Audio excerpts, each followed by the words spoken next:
እንዴት ናችሁ? ሰላም ናችሁ? ዛሬ የፋርማሲ ታሪካዊ አመጣጥ በዓለም አቀፍ ደረጃና በሀገር አቀፍ ደረጃ በኢትዮጵያ እንዴት ዛሬ እንደደረሰ አንድ ባንድ ባጭሩ እናያለን። የመጀመሪያው በዓለም አቀፍ ደረጃ ፋርማሲ የሚል ስም የተሰጠው በማን ነው፣ የት ነው የሚለውን ስናይ የመጀመሪያው ፋርማሲ የግሪክ ቃል ነው። ፋርማኮን ከሚለው ነው የመጣው።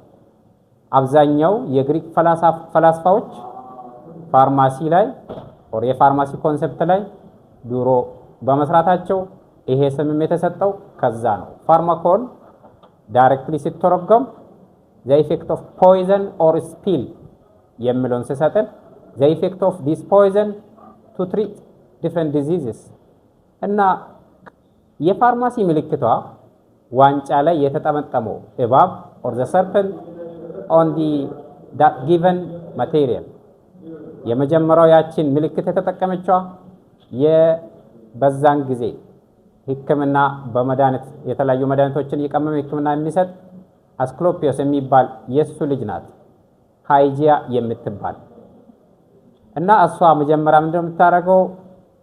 ሰዎቹ ሕክምና ፍለጋ ግቢያቸው የአባቷ ግቢ ውስጥ ተሰብስቦ ማታ ላይ ይጠብቋታል። የዛኔ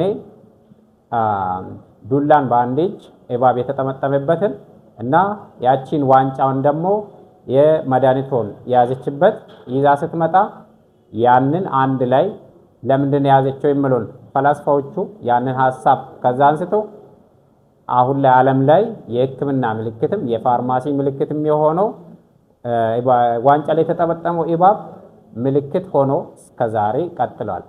ባጭሩ ፋርማሲ የሚለው ስምም የተሰጠው ከግሪክ ነው። ፋርማኮን ከሚለው ነው የተነሳውም።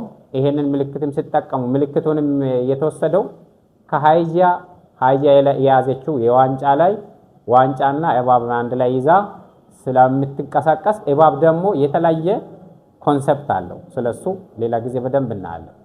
ስለዚህ ዋናው የፋርማሲ ኮንሰፕት ከግሪክ ነው የተነሳው። አሁን ላይ በየቦታው ሃይጂያ የተጠቀመችው ሰርፐንት ኦር እባብ ምልክት የያዘችው ዋንጫ ላይ ተጠምጥሞ እንደ ምልክት ያገለግላል። ይሄ የጀመረው የፋርማሲ ኮንሰፕት የጀመረው አንደኛ ሚሊኒየም ፈርስት ሚሊኒየም ቢሲ አካባቢ ነው ማለት ነው። ከዛ ጊዜ እስከ ዛሬ ኦልሞስት ምልክቱ አልተቀየረም። ወደ ሀገራችን ደግሞ ስንመጣ ወደ ኢትዮጵያ ስንመጣ ሞደርን ፋርማሲ እዚህ ጋር መለየት አለብን። ሞደርን ፋርማሲ እና ትራዲሽናል ሂሊንግ ኦር ሜዲሲን መጠቀም ለይተን ማለት አለብን። we are talking about the modern one. Regarding the modern in our country's context nationally almost ጣሊያኖች ሀገራችን ከወረሩ በኋላ እነሱ ከወጡ በኋላ ነው ሞደርን ፋርማሲ የተማሩ ሰዎች ራሱ የተፈጠሩት። እስከዛ ድረስ እስከ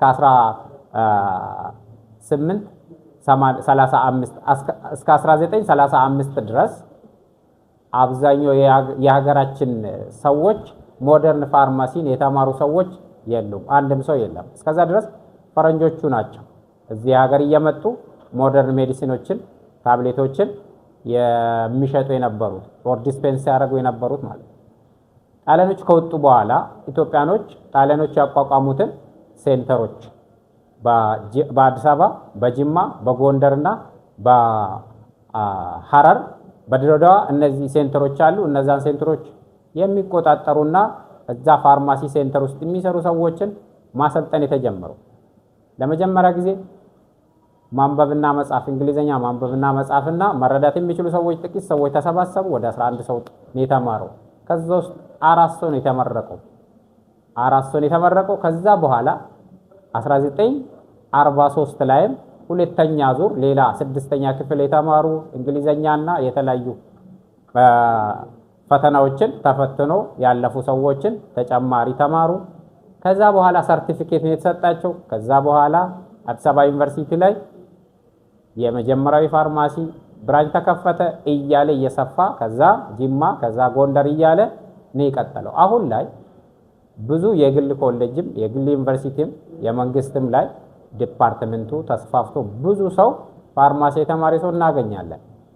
እዚህ ጋር ግን ማወቅ ያለብን ሁላችንም ፋርማሲ ባክግራውንዳችን ፋርማሲ የሆነውና ወደፊትም ፋርማሲ መማር የሚፈልግ ሰው ሰፊ የፋርማሲ ዕውቀትን ለማግኘት ከመጀመሪያው ከዲፊኒሽኑ ከስሙና ከታሪካዊ አመጣጡ ብነሳ የበለጠ በፋርማሲ የበለጠ ኮንፊደንስም ይኖረዋል፣ ዕውቀትም ያገኛል፣ ፍላጎቱም ይጨምራል።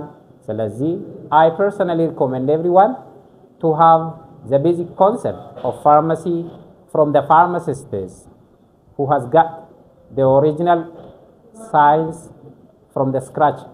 Thank you very much.